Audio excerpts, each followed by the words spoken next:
Chosen one, begin with the oldest discipline there is. Become ground. Not a platform to be performed upon, not a pedestal to be worshipped, but earth that keeps its quiet agreements with gravity. Before any word crosses your lips, your body is already telling the room whether it must brace or whether it may rest. Let your breath be the first covenant. Inhale without rushing, as if time itself were safe with you. Exhale until the edges soften and the air acquires that library hush where truth can choose its own volume. This is how her storm begins to study you. The wind takes your measure, the rain checks your footing. When your chest rises and falls like a tide that has learned the moon, the weather understands. Here is shoreline, not spectacle. Your rooted presence is not a performance of stillness. It is a practiced ecosystem. Roots are not poetry underground, they are labor.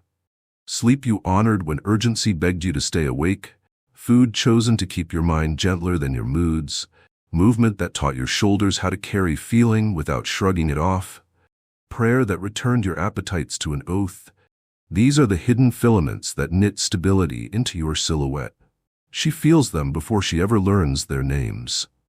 Her nervous system is older than conversation, a seismograph that registers micro-trust. It does not need a thesis, it needs a place to land. When you arrive as place, not plan, the needles settle, the glass stops rattling, and the body remembers the luxury of not translating a man in order to be near him. Do not confuse grounding with heaviness. Bedrock is not a refusal to move, it is a refusal to be moved by noise. You can pivot without panic, bend without breaking, and consider without surrendering clarity. She does not want a statue, she wants a living center. Let your stance announce that center. Put your weight through the arches of your feet like a promise quietly kept. Set your jaw not in defiance but in kindness, the kind that will not outsource patience to adrenaline. Keep your hands unarmed, fingers released, palms unconscripted by urgency. This is not acting, this is liturgy. The body reads your posture as policy, and the policy says, no one must pay for safety with parts of themselves. When she enters, do not chase her weather with commentary. Do not capture it with diagnosis. Receive it the way mountains receive distance, by being vast enough that storms can happen without becoming personal. If tears arrive, let them have their river without damming them into lessons. If laughter arrives too loud for the smallness of the room, let your smile widen the walls. If silence arrives, honor its sovereignty. Stillness is not the absence of care. It is care that trusts timing. You are not pressed to fix, you are pressed to witness. Your gaze can become a bench where her truth sits without being made to perform its usefulness. The bench does not interrogate the person who sits. It carries weight and keeps level. Become that. Your sexual energy need not be hidden to be holy. Let it be warmth under oath, a consecrated ember banked in the hearth of intention. Heat without oath hunts, heat under oath hosts. She can feel the difference before the mind composes a defense either way. In one field, the body begins bargaining with itself, selling little pieces to afford closeness. In the other, the body remembers it has nothing to sell and everything to bring. You are the second field. You make room without invoice. Desire in your keeping becomes generosity rather than gravity. It multiplies breath instead of charging for it. This is why she leans, not to be held up, but to rest. Your voice should keep faith with your breathing. Speak as if language were lumber, and you have promised to build something that will not collapse in the rain. Fewer adjectives, stronger beams. Name exactly what you have heard without dressing it for applause. Let gratitude be particular, not theatrical. Let reassurance be accurate, not anesthetic. Accuracy is medicinal in a way comfort never quite is. When you give her words that do not wobble, her mind stops spending energy testing the floor. That rescued energy returns to her eyes as light, to her cheeks as color, and to her heart as permission. Your face will be credited with the glow. You will know it is the reflection of a bill that will never arrive. Guard thresholds as sacred architecture. The way you arrive teaches whether the room must defend itself. The way you depart teaches whether memory must heal. Enter like dawn. Present before it is noticed, raising light without demanding confetti. Leave like evening, grateful for what the day allowed, gentle with what it could not. If you must cross from one subject to another, bend the river without eroding the bank. If you must say no, Make it warm and measurable so it can be trusted as medicine and not feared as a verdict. In such a climate, the feminine stops budgeting against disaster. Budgetless joy is shy at first, then it learns your name. This is not a lesson in charm, it is a covenant with reality. Rootedness is a spiritual technology that lowers the cost of being human in your presence. You lower that cost with clean endings that do not leave residue, with absences that return with bread instead of invoices, with the refusal to spend mystery like a currency. Where others broadcast themselves, you keep a quiet weather station and report the truth of conditions so that wiser choices can be made. She will call you handsome. What she is seeing is dependable climate on a planet that forgot seasons had mercy. Carry all of this without the rust of self-importance. The ground does not advertise that it is ground, it simply refuses to abandon its agreements with gravity. You too are learning the agreements of chosen ones, to be a place before being a plan, to be a presence before being a proof, to be a shelter that does not steal names to justify its usefulness. With every kept agreement, roots thicken. With every thickened root, storms spend less time proving they exist and more time watering what deserves to grow. She feels it first as a deep breath she didn't know she was holding. Then she calls it safety. Then she calls it home. Chosen one, wrap the hour, not the person. A cloak of stillness is not a claim, it is a climate. Imagine your presence as a quiet textile woven from attention, patience, consent, and direction. Attention is the thread that refuses to fray into surveillance. Patience is the thread that refuses to tighten into delay. Consent is the thread that refuses to disguise control as care. Direction is the thread that refuses to pose as dominance. When these fibers cross, warmth appears without weight. She steps inside and discovers that stillness can be spacious, that calm can have windows, that safety can be breathable. Start with the discipline of pace. Most harm arrives wearing the speed of panic or the slowness of neglect. You keep to the middle road where comprehension thrives. Your cadence is a metronome set by compassion rather than by fear. If her sentences trip over themselves to reach the end, you lend them a rhythm that does not punish honesty for arriving clumsy. If her silence sprawls because words are not yet brave enough to stand, you offer a porch of quiet where syllables can put on their shoes. You are not the author of her story in this. You are the margin, wide enough that meaning can make notes without feeling crowded. Let your gaze become shelter rather than spotlight. A spotlight interrogates, shelter witnesses. When she speaks, attend without leaning for possession. When she searches for words, do not fill the space to rescue yourself from the discomfort of waiting. When emotion arrives in a shape that would have embarrassed you last year, let this year's patience keep its seat. Your eyes can bless or bill. Choose blessing. The blessing says, you are free while being seen. Freedom inside attention is so rare that the body calls it miracle. Miracles borrow your face to become legible. Hold your boundaries as architecture, not fences. Fences keep out. Architecture holds shape. A warm no is a wall that keeps rain where it belongs. A clear yes is a door that opens without squeal. A sacred maybe is a window that lets light in while the house stays protected. You deliver all three with the carpenter's humility. You measure twice, cut once, and sand what could splinter. Splinters make people careful with themselves. Smoothness makes them generous. Generosity returns to you as trust. Trust returns to you as beauty in the eyes that meet yours again without flinching. Your stillness is not absence of desire. It is desire that has apprenticed itself to goodness. Heat without apprenticeship takes. Heat with apprenticeship tends. You tend the hour, and in tending the hour you make tenderness possible without negotiating anyone's dignity to afford it. The body recognizes stewardship instantly. It lowers shields not as surrender but as relief. Relief is the silent applause that rises when a room realizes it will not have to recover from the very thing it came to enjoy. Practice the choreography of proximity. Nearness is not a given. It is earned moment by how you treat breath and space. Sit close enough that your attention is credible, far enough that autonomy can move. Touch only at the speed that keeps yes bright and refusal dignified. Let your hands learn a grammar as trustworthy as your words. The grammar says, I am here with, not over. I am here for, not from. Even when you do not touch, energy touches. Keep that touch under oath to respect. Oaths are invisible, but not intangible. The air itself takes notes. Be bilingual in tone. There is a softness that makes truth mush and a firmness that makes truth mean. You find the third way where tenderness keeps its spine. Speak at an altitude where dignity can breathe.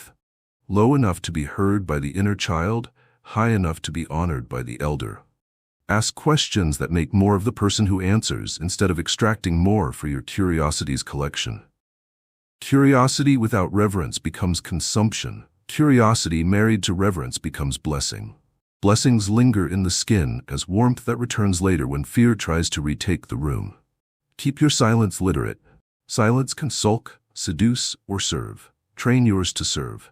It should hold presence without performing withdrawal, offer space without implying indifference, carry prayer without advertising holiness. Literate silence edits the sentence without deleting the speaker.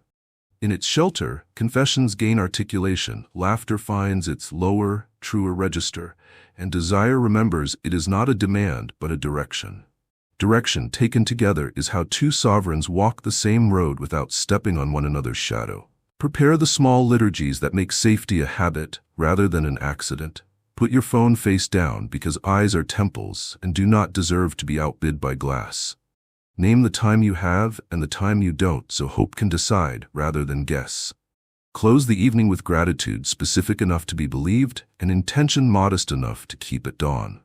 The heart learns from repetition. Let it rehearse a clean script. Clean scripts reduce the tax of guessing.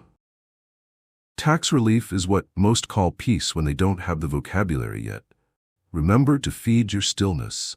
It cannot run on fumes and be kind. Give it solitude that does not turn into isolation, study that does not turn into superiority, work that does not turn into worship, rest that does not turn into escape. When stillness is well fed, it becomes radiant without being loud. Radiance draws without dragging. She steps toward you because her own soul is getting louder in your field, not because yours is drowning it out. That is the difference between magnetism and manipulation. One makes space, the other takes it. You, chosen one, are committed to the making, and when the cloak of your calm has done its job, when her breath has lengthened and her eyes have found their softness again, relinquish credit the way trees relinquish leaves. Your work was real. It was also ordinary in the holiest sense. You remembered that presence wins where performance tires, that roots win where branches merely gesture, that the chosen ones are recognized not by thunder but by weather that keeps its promises.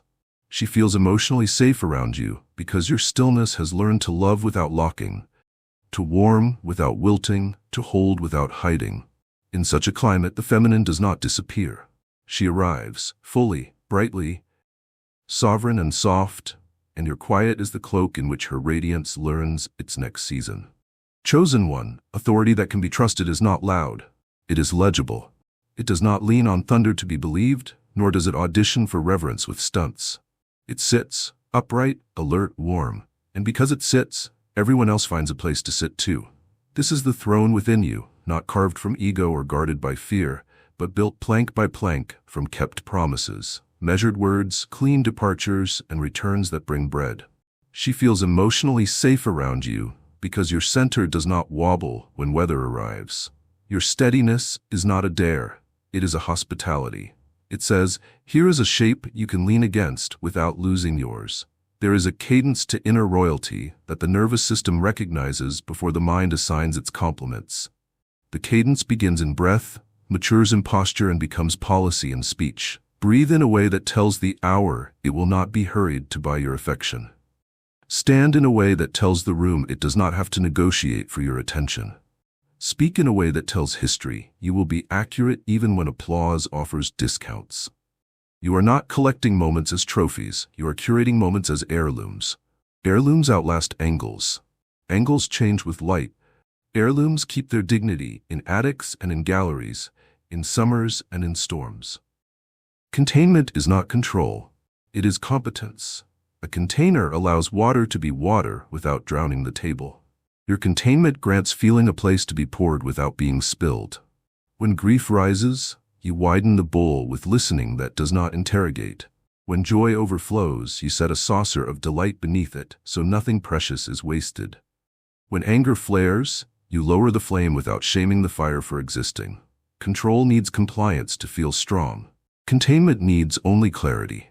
Clarity is the crown you wear without jewels, a bright circumference within which play can remain play, truth can remain truth, and desire can remain direction rather than demand. Your gaze, seated on this throne, does not confiscate. It confers. To confer is to place strength where it belongs. You confer worth with attention that returns ownership. You confer calm with timing that refuses to make revelation sprint. You confer courage with questions that multiply rather than shrink, the one who answers. She reads these conferments at the speed of intuition. The eyes and shoulders tell each other what the mouth has not yet found language for. He is not here to collect me, he is here to accompany me. Accompaniment makes the body brave because accompaniment does not ask the body to trade itself for safety. Sovereignty is visible in what you do not need. You do not need the last word to keep your place. You do not need constant performance to feel present. You do not need someone else to be small so you can be noticed. Your throne is not elevated by putting others on their knees. It is elevated by lifting things that would otherwise exhaust the hour. Confusion, hurry, the strain of decoding mixed signals, the fatigue of having to rehearse safety while attempting intimacy.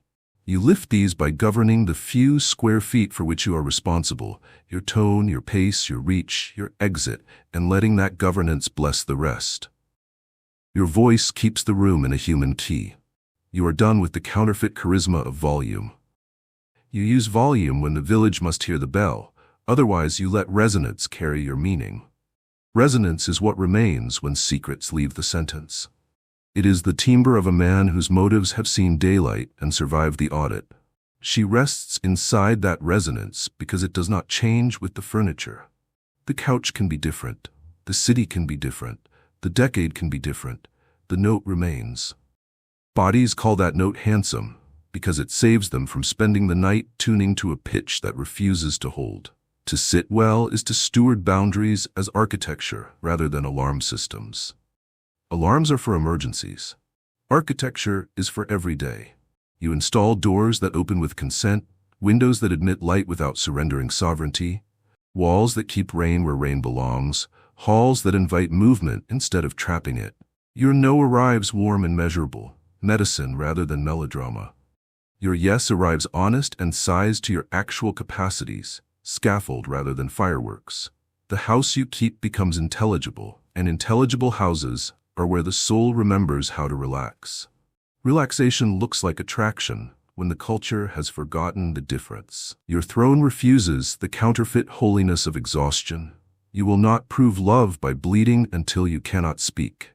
You know that depletion makes tyrants of good men and beggars of bright women. You schedule rest as if your gentleness were a public utility that requires maintenance.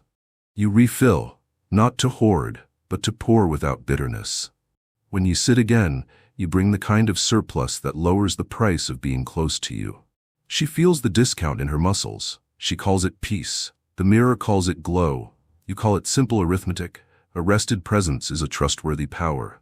You keep the throne honest by inviting counsel. Pride is a draft, stale, invisible, and responsible for the chill people cannot name. Open a window. Ask for feedback before harm needs a headline. Correct course at hallway volume rather than rooftop volume. Apologize at the altitude where dignity can breathe. Each small repair burnishes the armrest that holds her forearms when she relaxes beside you. She is not admiring furniture, she is admiring workmanship. The kind that hides its own seams and lets the room be about the people in it. And when you rise from the throne to walk through the day, take the throne with you, not as a chair, but as an ethic. Move with the awareness that stability is a gift you can carry into every corridor. Move knowing that being unshakable is not a refusal to feel, but a refusal to be ruled by what you feel. Move as the chosen ones move, quietly, competently, refusing to invoice others for the cost of your presence. In such motion, she will keep discovering her relief turning into respect, and her respect returning as affection that does not apologize for its brightness. The room will say you are attractive. What it is trying to say is that it is good to be human near you. Chosen one, safety that imprisons is only a prettier name for control. You were not born to build prettier prisons. You were born to build habitats where wildness can be welcomed without being weaponized. To offer safety without cages is to create a field where freedom does not threaten belonging, where closeness does not invoice autonomy, where boundaries are the bones of beauty rather than its bruises. Your rooted presence accomplishes this not with slogans, but with structure. Structure is love's quiet engineering. Begin by expanding the room rather than shrinking the person. When emotion enters with the volume turned to weather, you do not put it in a smaller jar. You make the jar wiser. You widen the margins so that a raised voice does not become a raised scar. You slow the tempo so that a sentence with sharp edges can dull itself on patience before it draws blood. You ask gently for the meaning under the performance and then wait for meaning to trust you. Waiting is how cages are avoided. Cages rush because cages are afraid. Habitat listens because habitat trusts growth. Witnessing is the antidote to surveillance. Surveillance studies to control. Witnessing studies to understand. You choose the second, and it teaches the body a new grammar of being seen. You do not keep score with intimacy, you keep faith with it. You do not cross-examine confession. You hold it the way a librarian holds a first edition, gloved, careful, knowing that fingerprints are a theft even if the book survives them. In such holding, secrets stop needing to be dramatic to feel important. They relax into story. Story relaxes into meaning. Meaning relaxes into direction. Direction relaxes into delight. Delight does not require doors to be locked. You honor the paradox that closeness blooms when distance is respected. A freedom that must disappear for love to feel safe is not freedom. It is camouflage. You refuse to ask for camouflage. You practice proximity that does not conscript. You sit near enough that your attention is credible and far enough that her sovereignty is unthreatened. You let refusal keep its dignity and let consent keep its clarity. You understand that a yes grows luminous when the possibility of a no is real. This understanding is why your touch, when it arrives, feels like a continuation of respect rather than an interruption of it. Your boundaries are clean lines, not electric fences. Electric fences teach fear. Clean lines teach orientation. You state what you will do and what you will not do without scowl or sermon. You do not disguise control as concern. You do not disguise apathy as freedom. You refuse to be a warden and you refuse to be a ghost.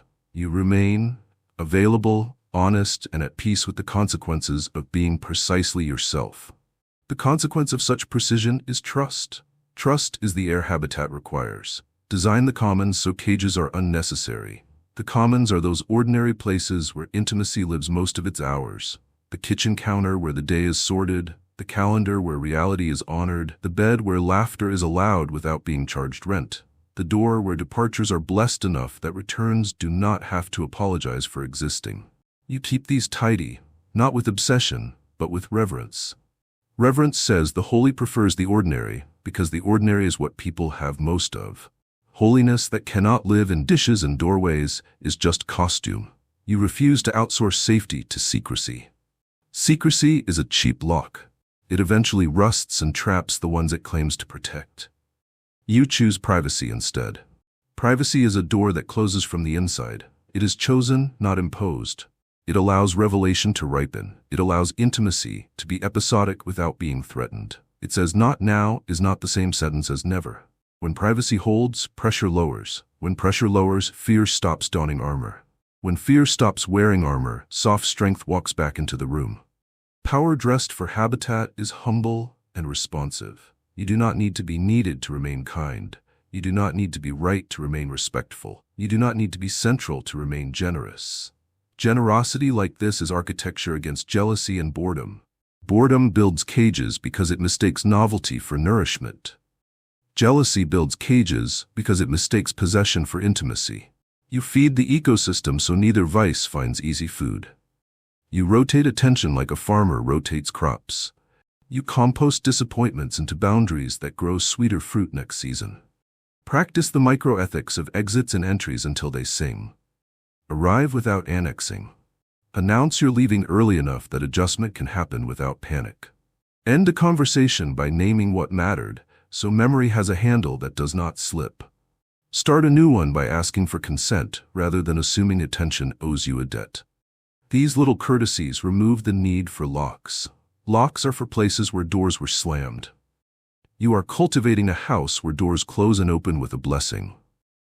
Let play become proof that safety has not curdled into sterility. Play that does not rent dignity, teasing that never borrows knives, laughter that knows when to lower its voice near someone's tender places. These are the fireworks habitat can handle without smoke alarms. When play is safe, desire stops scripting alibis. It steps out of camouflage and becomes generous. Generous desire builds gardens. Caged desire builds grudges. Gardens smell better. Keep your absence clean so the habitat does not collapse when you step away. Clean absence is announced, purposeful, and fruitful. You go to gather skills, to cool your flame, to listen where your name carries no weight. You return with provisions, language that lowers friction, patience that replaces pressure, ideas that simplify the path ahead. The message your absence and presence conspire to send is simple. Love will not be extracted from urgency here. This message is why she rests. It is why her brightness survives your leaving. It is why her return is joy rather than inspection. And over all of this, wrap the humility that knows safety is not something you can own, only something you can steward. The chosen ones do not hoard trust, they host it. They understand that habitat is a commons that must be tended or it dies. When you tend it, women feel emotionally safe around you, not because you have built a bigger cage, but because you have built a truer sky. Under that sky, sovereignty does not have to choose between solitude and love. Under that sky, tenderness does not have to disguise itself as a test. Under that sky, two human beings can arrive fully and leave intact. That intactness is the quietest beauty in the room, and the room, struggling for vocabulary, calls you attractive. You bow to the sky and keep sweeping the commons, grateful to be trusted with a climate that makes life more possible. Chosen one, fear is not always born in the moment that names it. Often it is inherited like an old key with no map, a reflex passed down from doors that once slammed and corridors that once swallowed laughter. Her body remembers echoes she never heard. Her shoulders carry winters she did not survive. You are not asked to erase history. You are asked to become ground firm enough that history cannot move the present without permission. Stand as if gravity were your vow. Let your breath pace the room until even the walls remember that thunder is not command. When you do, you give her nervous system new data. The earth can hold. The hour can heal. Closeness does not require armor. Your steadiness speaks a dialect older than words. The tongue can bargain and decorate, but the spine tells the truth. Keep yours honest. Hold yourself at that human height where warmth and boundaries share the same backbone. Your posture must promise what your mouth intends. I will not lean so close you must shrink to make me fit. I will not step so far you must chase to be believed. Around that promise, her lineage begins to exhale. The flinches taught by crowded rooms and hurried apologies loosen. Breath returns to its original size. Fear, encountering a presence that does not invoice it for witnessing, begins to retire without theatrics. Do not try to argue fear out of a body. Respect it as a historian, imperfect, biased toward catastrophe, but keeper of facts the mind cannot catalog. Listen with more patience than you bring to triumph. If a shadow crosses her face at a tenderness you thought was harmless, slow down. Ask the moment for its age. Some aches are children that need gentleness, not debate. Offer tempo before opinion. Offer room before resolution. Offer your hand with the understanding that the hand is a place, not a proof. In that pace, old alarms find new clocks. They discover that time in your company is not counted in emergencies. Your sexual energy must learn to bless what it could easily overwhelm. Heat without reverence makes the body bargain against itself. Heat under oath releases it to bring everything it is.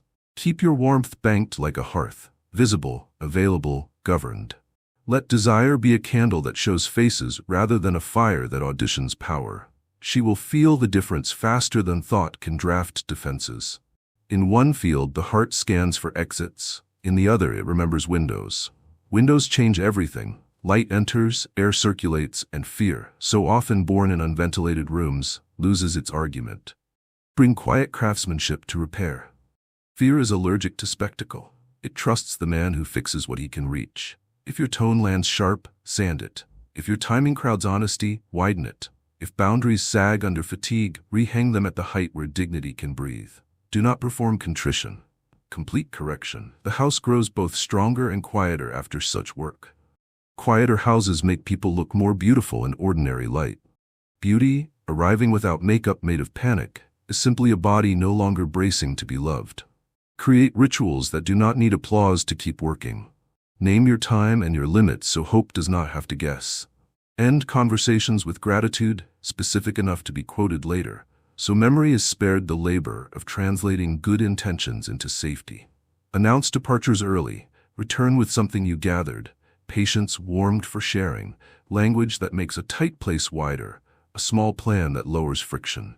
When absences are purposeful and presences are provisioned, fear loses its favorite leverage. Uncertainty performing as romance.